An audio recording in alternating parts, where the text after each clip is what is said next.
গাজীপুরের জয়দেবপুর থানায় সম্প্রতি ঘটে যাওয়া একটি ব্যতিক্রমী ঘটনা সামাজিক যোগাযোগ মাধ্যম সহ বিভিন্ন মহলে ব্যাপক আলোচনার জন্ম দিয়েছে।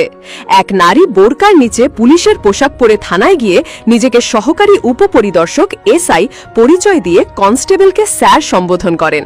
তাতেই ঘটে বিপত্তি।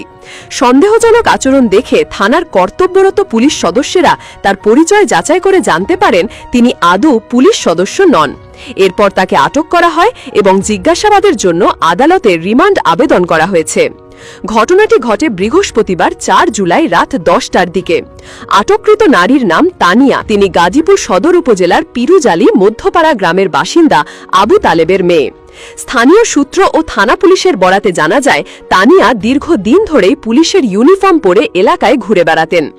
এমনকি তার ফেসবুক প্রোফাইলে পাওয়া গেছে পুলিশের পোশাক পরিহিত অবস্থায় তোলা একাধিক ছবি ও ভিডিও, যা থেকে কেউ সহজেই ধারণা করতে পারত যে তিনি সত্যিকারের পুলিশ সদস্য। তানিয়া বিবাহিত এবং এক সন্তানের জননী। অভিযোগ রয়েছে তিনি তার পাওনা টাকা আদায়ে এক ব্যক্তির বিরুদ্ধে থানায় অভিযোগ জানাতে আসেন।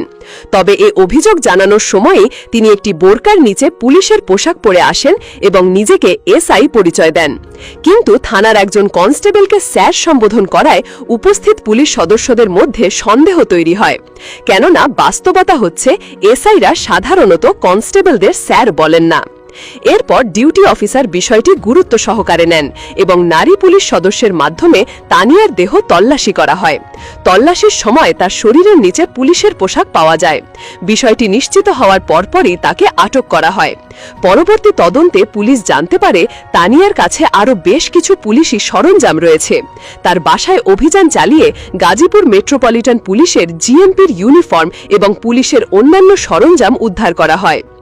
জয়দেবপুর থানার অফিসার ইনচার্জ ওসি তৌহিদ আহমেদ গণমাধ্যমকে জানিয়েছেন, তানিয়ার উদ্দেশ্য কি ছিল, কিভাবে তিনি পুলিশের পোশাক সংগ্রহ করেছেন এবং এর পেছনে কোনো অপরাধমূলক উদ্দেশ্য রয়েছে কিনা এসব বিষয় তদন্ত করে দেখা হচ্ছে।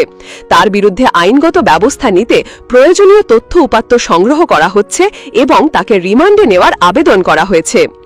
এই ঘটনা সাধারণ মানুষকে যেমন হতবাক করেছে, তেমন আইন শৃঙ্খলা বাহিনীর জন্য একটি সতর্ক বার্তা হয়ে উঠেছে।